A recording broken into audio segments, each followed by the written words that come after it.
السلام علیکم ورحمۃ اللہ وبرکاتہ۔ وعلیکم السلام ورحمۃ اللہ۔ اللہ کی راہ میں دینے والوں کا مقام اور مرتبہ، یہ ہمارا آج کا موضوع ہے۔ الحمدللہ وحدہ والصلاۃ والسلام علی من لا نبی بعدہ، اما بعد فاعوذ باللہ السمیع العلیم من الشیطان الرجیم، بسم اللہ الرحمن الرحیم۔ فَأَمَّا مَنْ أَعْطَى وَاتَّقَى وَصَدَّقَ بِالْحُسْنَى فَسَنُيَسِّرُهُ لِلْيُسْرَى، صدق اللہ العظیم۔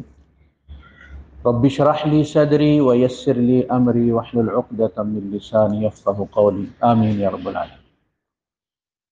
انفاق فی سبیل اللہ، اللہ کی راہ میں خرچنا، اس میں ہم یہ سمجھتے ہیں کہ انفاق باہر ہوتا ہے، جو ہم گھر میں کھاتے ہیں یا گھر میں خرچتے ہیں اپنے بیوی بچوں پر، یہ دنیاوی خرچ ہے، یہ اللہ کی راہ میں خرچ نہیں ہے۔ یہ کانسیپٹ باقاعدہ ہمارے اندر صدیوں سے فیڈ کیا گیا ہے، ایسا نہیں ہے۔ ہماری جنت اور جہنم کی بورڈنگ گھر سے ہوتی ہے، ہم گھر سے بھٹکتے ہیں، ہم گھر میں مجرم ثابت ہوں گے۔ پہلا محاسبہ جو ہوگا وہ نفس کا ہوگا، یا ایھا الذین آمنوا علیکم انفسکم، اے ایمان والو تمہارے ذمہ تمہارا اپنا آپ ہے، پہلی بات۔ اور میں مثال دیتا ہوں، چونکہ ہم پردیسی ہیں، آنا جانا لگا رہتا، تو جہاز میں سب سے پہلے کیا کہتے ہیں کہ ہنگامی حالات میں آکسیجن ماسک گریں گے تو سب سے پہلے اپنے منہ پر رکھنا ہے۔ تم زندہ رہو گے تو بچوں کی فکر کرو گے نا، پہلے اپنے منہ پہ رکھنا ہے، پھر بچوں کی خبر لینی ہے، ان کے منہ پہ رکھنا۔ یہ بات اللہ پاک فرما رہا ہے، یا ایھا الذین آمنوا علیکم انفسکم، اپنے اوپر توجہ فوکس کرو، پہلے تم ہو تو سب کچھ ہے۔ پھر فرمایا قوا انفسکم، اپنے آپ کو بچاؤ، واہلیکم، اور اپنے گھر والوں کو بچاؤ۔ انفاق بھی یہیں سے شروع ہوتا ہے۔ حضور نے فرمایا بہترین صدقہ وہ ہے جو تم اپنی بیوی کے منہ میں لقمہ رکھتے ہو، بہترین صدقہ ہے۔ عبداللہ ابن مسعود رضی اللہ تعالیٰ عنہ کی جو بیوی تھی وہ مختلف چیزیں بناتی تھی اور بیچتی تھی،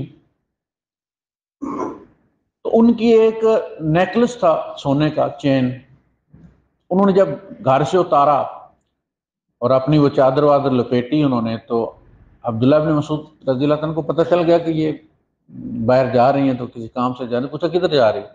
انہوں نے کہا کہ یہ چین میں نے بیچ کے اللہ کی راہ میں صدقہ کرنا۔ تو انہوں نے کہا کہ اس کو میرے اوپر صدقہ کر دے، محتاج تیرے گھر میں بیٹھا ہے اور تو باہر ڈھونڈنے جا رہی ہے۔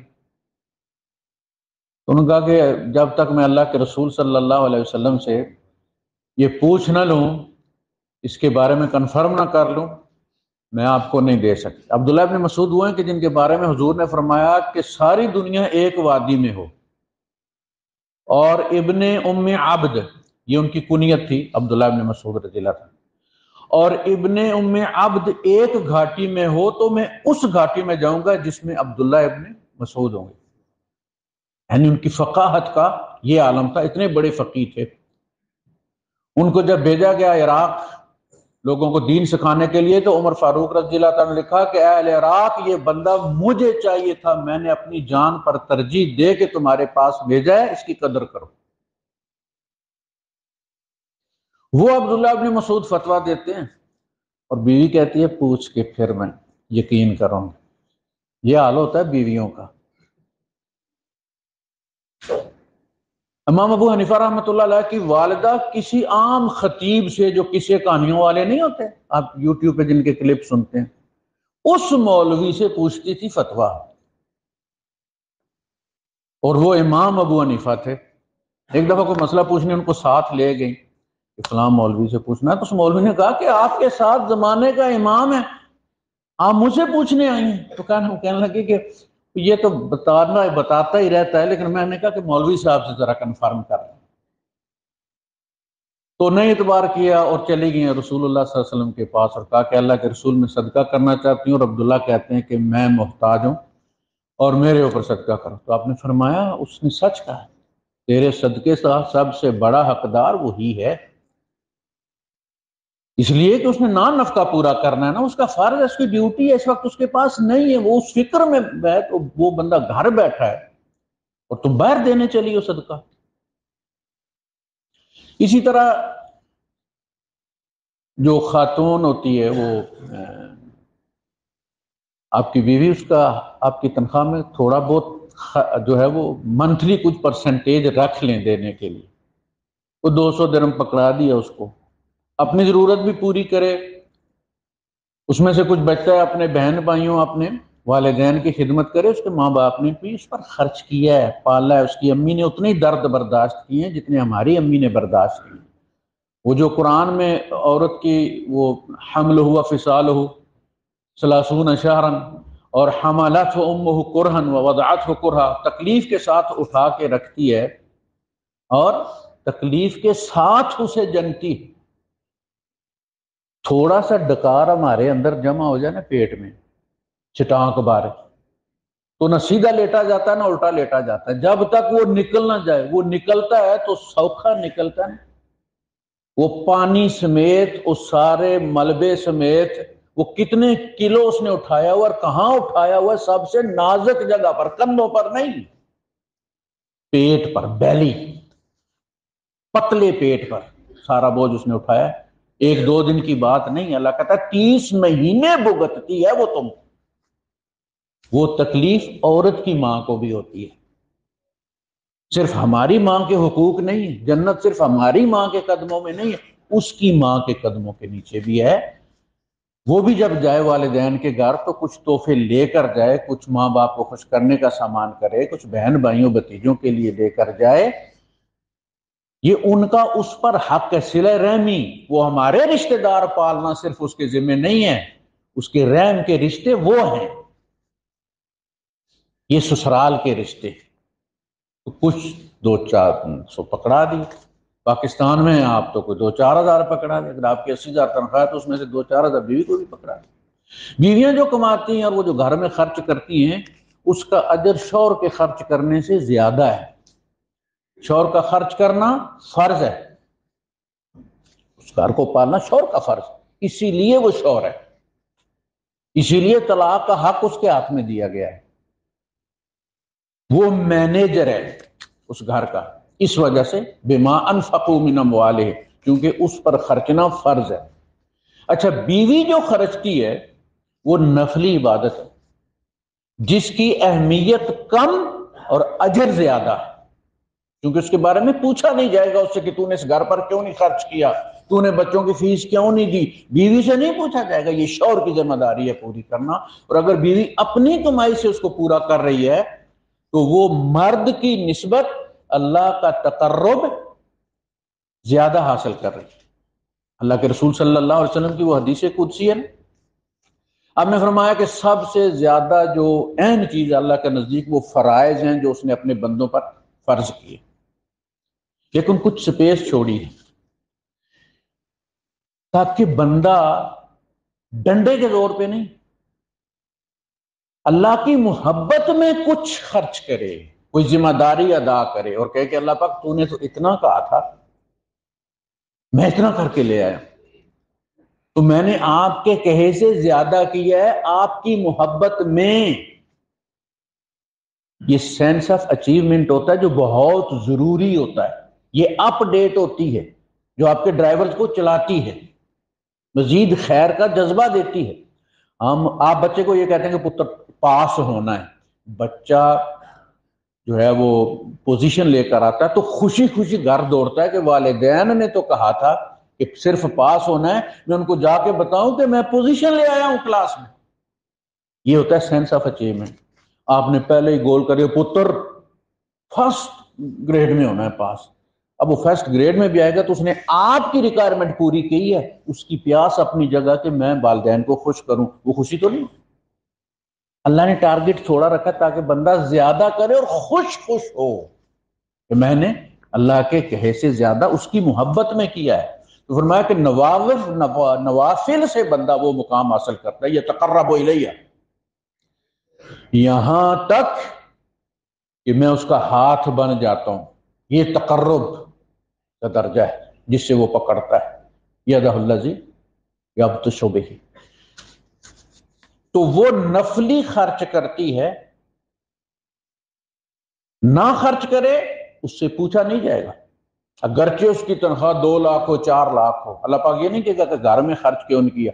گھر میں خرچ کرنا، اگر شوہر کی 30,000 تنخواہ ہے، 60,000 تنخواہ ہے، تو خرچ کرنا اس کی ذمہ داری ہے۔ بیوی اگر ہاتھ بٹاتی ہے اس کا مشکور ہونا چاہیے، اس کو بھی بدلے میں کوئی اچھا سلوک گھر میں ملنا چاہیے۔ وہ آپ کے ساتھ مل کے بچے پال رہی ہے، ذمہ داری آپ کی تھی، ساتھ میں وہ پال رہی ہے۔ تو سسرال کو کوئی احساس کرنا چاہیے، اسے اسپیس دینی چاہیے کہ وہ اپنے اس میں سے، اپنی تنخواہ میں سے کچھ اپنے ماں باپ کو بھی دے۔ انہوں نے پیسے دے کے، فیسیں دے کے ہی پڑھائی ہے، وہ صرف ہمارے باپ نے خرچہ نہیں کیا، اس کے باپ نے بھی خرچ کیا ہے، برابر کا خرچ کیا، دونوں نے گریجویشن کی ہے، پیسے سے کی ہے۔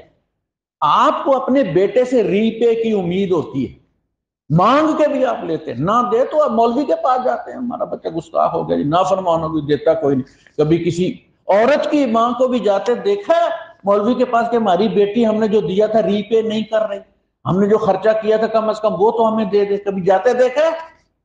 یہ بات ہوتی ہے، کیونکہ سارا کچھ مرد کے ہاتھ میں ہے، مرد ہی مفتی ہے، مرد ہی فقیہ ہے، مرد ہی مفسر ہے، لہذا سارا کچھ ہماری ماں کے لیے، ہمارے والدین کے لیے، جبکہ یہ اس کے والدین کے لیے، اس کو بھی سپیس دینا چاہیے۔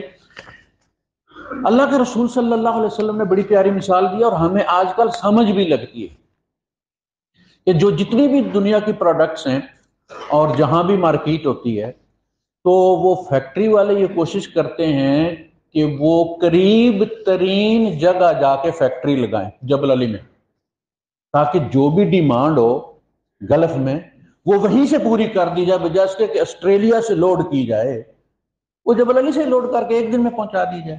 یہاں ویئر ہاؤسز ہیں نا، یا تو فیکٹری لگائیں گے یا ویئر ہاؤس ہوگا جہاں ان کی پروڈکٹ پڑی رہے گی تاکہ فوراً سپلائی کی جا سکے۔ حضور یہ فرماتے ہیں کہ اللہ پاک کے کچھ مخصوص بندے ہوتے ہیں جن کے یہاں اللہ پاک کچھ لوگوں کا رزق محفوظ کر دیتے، ان کی تنخواہ میں رکھتا ہے، ان کے کاروبار میں رکھتا ہے، اور جب کوئی مصیبت زدہ ہوتا ہے تو اللہ جبرائیل کو نہیں بھیجتا، اللہ اس بندے کو اس بندے کے در پہ بھیجتا، جاؤ وہاں سے وصول کر لو۔ یہ کتنا بڑا اعزاز ہے، کتنا اعتماد ہے اللہ پاک کو کہ اس نے غریبوں کی مصیبتوں کا حل، مشکلوں کا حل یہاں کسی بندے کو دیا ہوا ہے کہ تم اس سے جا کے لو، ہم نے اس کو دیا ہوا ہے۔ فی اموالہم حق معلوم للسائل والمحروم، یہ وہ لوگ ہیں جن کے مالوں میں اللہ پاک نے غریبوں کا حق رکھا ہوا ہے کہ فوری ضرورت پڑے تو اسی محلے میں بندہ ہو۔ اور ہم لوگ یہ سمجھتے ہیں کہ یہ ہمارے باپ کا ہے، ہم نے کمایا۔ یہ قارون نے کہا تھا جب اسے کہا گیا کہ اللہ نے اتنا دیا ہے تو زکوٰۃ دو، اللہ کا حق نکالو۔ کتنا یار؟ 100 میں سے 2.5۔ اس نے کہا انما اوتیتہ علی علم عندی، او یار میں نے اپنی ٹیکنیک سے کمایا، اس میں اللہ کہاں سے آ گیا؟ تو صاحب جب ہم جاب لیس ہوتے ہیں، جب ہمیں کک لگتی ہے، وہ سارا تجربہ، وہ ساری ڈگریاں میں نے لیے دیکھا ہے، میں نے 4 سال لوگوں کو رولتے دیکھا، دوسری جگہ جاب ہی نہیں ملتی، اتنا ایکسپیرینس، ان کی سی وی اتنی مضبوط ہے، لیکن لوگوں کے دل بند، جاب نہیں مل رہا، اللہ نے ادھر تالا لگایا ہوا۔ اور ایک وہ بندہ ہوتا ہے کہ جس کا رزق یہاں سے ختم ہوتا ہے سوئٹزرلینڈ میں لگ جاتا ہے۔ اندازہ کریں، ایڈناک میں ختم ہوا ہے، ابھی وہ گریس پیریڈ ختم، صرف نوٹس ملا ہے اور اسے سیم کام زیادہ پیسوں میں، زیادہ بڑی کرنسی میں سوئٹزرلینڈ میں مل گئی۔ یہ کیا ہوا ہے؟ کیا ہوا ہے؟ یہ وہ بندہ ہے جس کے یہاں اللہ پاک نے دوسرے لوگوں کا رزق رکھا ہوا۔ ہمارے یہاں چھوٹی سی مثال آنا کہ ہماری جو دادی ہوتی تھی وہ کہا کرتی تھی کہ اپنی مرغی کے نیچے جو اپنے انڈے رکھتے ہو نا، بیٹوں کو کہا کرتے اس میں اپنی بہن کے بھی 2-3 انڈے رکھ دیا کرو۔ چھوٹی سی یہ انویسٹمنٹ ہے۔ تو کہتی تھی کہ اللہ پاک تیری بہن کے نصیب، تیرے نصیب میں نہ ہوئے اس کے نصیب سے نکل آئیں گے۔ اور وہ مرغی کے نیچے وہ 18 انڈے جو بھی ہوتے تھے وہ نکل آتے تھے اور سب سین بھر جاتا تھا۔ یہ ہوتی ہے انویسٹمنٹ، یہ ہوتی ہے کراس برینگ، یہ ہوتی ہے ویکسینیشن، کہ کسی اور کی نیت سے کرو گے تو اللہ پاک تمہارے مقدر میں نہ بھی ہوا تو اس کے مقدر سے تمہارا دروازہ بھی کھول دے۔ یہ انفاق، اس میں اللہ پاک کا وعدہ بھی ہے، وَمَا أَنفَقْتُم مِّن شَيْءٍ فَهُوَ يُخْلِفُهُ۔ آخرت تو دور ہے نا، جو تم خرچ کرتے ہو اللہ پاک تمہیں اس کا خلیفہ عطا کرتا ہے، سبسٹیٹیوٹ اسی دنیا میں دیتا ہے، یا تو کوئی بہت بڑی بیماری تم سے ہٹا دیتا ہے، تمہیں پتہ بھی نہیں چلتا، بہت بڑا ایکسیڈنٹ تم سے اس کو اوائڈ کر دیتا، بچا لیتا ہے تمہیں اس انفاق فی سبیل اللہ کے صدقے۔ وہ کمپنسیٹ کرتا ہے، لیکن وہ جانتا ہے کہ اس نے کہاں کیا ہے، تمہیں پتہ بھی نہیں چلتا کہ کتنے بڑی مصیبت سے تم بچ گئے اس 200-400 درم کے لیے، کچھ آپ درم کے لیے۔ اللہ پاک نے تمہاری گاڑی بھی گئی، تمہاری جان بھی گئی، معذور ہو گئے، کچھ کٹ گیا، کچھ ہو گئے، سب سے اللہ نے تمہیں بچا لی۔ یہ اس کا وعدہ ہے، دنیا میں بھی دیتا ہے۔ لِلَّذِينَ أَحْسَنُوا فِي هَٰذِهِ الدُّنْيَا حَسَنَةٌ۔ آخرت کا معاملہ الگ ہے، اللہ غنی ہے، کسی کا احسان اپنے اوپر نہیں رکھتا۔ ہم میں سے بھی کوئی کسی سے اگر لیتا ہے، کوئی اس پر احسان کرتا ہے تو ہمارا ضمیر گوارا نہیں کرتا، ہماری ایگو یہ چاہتی ہے کہ یار میں جب اس بندے سے ملتا ہوں اس کے اس احسان کی وجہ سے میری نظر جھک جاتی ہے، میں بھی اس پر کوئی احسان کروں تاکہ آنکھ ملا کے بات کروں۔ اللہ پاک قیامت تک نہیں رکھتا اس معاملے، یہ اس کی ایگو کا معاملہ ہے کہ اس نے میرے کو قرض دیا ہے، اس کو سنا من ذا الذی یقرض اللہ قرضا حسنا فهو یضاعفه له، اسی دنیا میں بڑھا کر دیتا ہے، وَلَهُ أَجْرٌ کریم، اجر وہاں بھی رکھا ہوا۔ یہ انفاق ہے۔ حضور نے فرمایا کہ اگر میں قسم کھاؤں اس بات پہ تو سچی قسم ہوگی کہ جو اللہ کی راہ میں دیتا ہے اللہ اس کو پلٹا کے لازم دیتا ہے، طریقے اپنے اپنے ہوتے ہیں۔ اور جس نے اللہ کی راہ میں دیا کبھی پچھتائے گا نہیں کہ میں غریب ہو گیا، اللہ کو دینے کی وجہ سے غریب ہو گیا۔ تو اس انفاق کو آج کا گھر سے شروع کریں، گھر سے شروع کریں، بیوی کی طرف دیکھیں، بیوی شوہر کی طرف دیکھیں، یہاں انفاق کریں۔ یہ جو ہم بچوں پہ کرتے ہیں نا تو کہتے ہیں کہ یہ سب کچھ خرچ ہو جاتا ہے، بچہ کچھ نہیں، یہ جو آپ نے اپنی اولاد کو دیا ہے یہ بھی صدقہ جاریہ ہے، یہ اللہ کی راہ میں ہی ہے۔ اس گلٹ کو نکالیں تاکہ وہ جو ہم گھر والوں کو کاٹ کھانے کو دوڑتے ہیں نا کہ کھپا دیا لگا، مولوی کو آپ اتنا قیمتی پلاٹ دے دیتے ہیں لیکن خوشی خوشی دیتے ہیں کہ یہ تو جی صدقہ جاریہ ہوگا، اور ان کو جو کھلایا ہے وہ بھی صدقہ جاریہ ہے۔ کیوں ڈپریس ہوتے ہو؟ یہاں سے شروع ہوتا ہے، انفاق بھی گھر سے شروع ہوتا ہے، وراثت بھی گھر سے شروع ہوتی ہے۔ وآخر دعوانا الحمدللہ رب العالمین۔